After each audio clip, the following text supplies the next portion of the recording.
అందులో పోనీ ఇప్పుడు బీజేపీని ఒకవేళ లాగుదాం అనుకుందాం, దాంట్లో బీజేపీని కానీ లేకపోతే జనసేన కానీ. సిట్ అనేది ఏమన్నా కాంగ్రెస్ గవర్నమెంట్ అక్కడ కాదు కదా, బీజేపీ గవర్నమెంటే కదా, సుప్రీంకోర్టు కదా వేసింది. వాళ్ళు నిజంగా జగన్ కానీ లేకపోతే సుబ్బారెడ్డి ఉంటే తీసుకెళ్లి బొక్కలో దోయరాయి పాటికి దాస్తారా ఏందళ్ళు? ఎందుకు దాయాలి వాళ్ళు?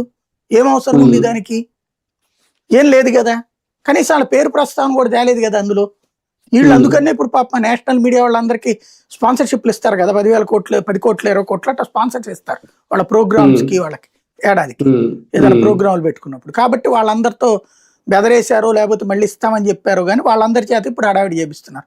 మొన్న అయ్యే ఛానళ్ళన్నీ కల్తీ లేవని చెప్పి ఇప్పుడు వాళ్ళ ఎనలిస్టులు యాంకర్ల చేత డిబేట్లు చేపిస్తున్నారు. అంటే కథ నడుస్తుంది, దాంట్లో బీజేపీ ఎత్తినెట్టుకుంటది అక్కడ. కీలక వ్యక్తులు అరెస్ట్ ఏమన్నా ఉండబోతుందా సార్? దానికి ఏమన్నా సంకేతమా?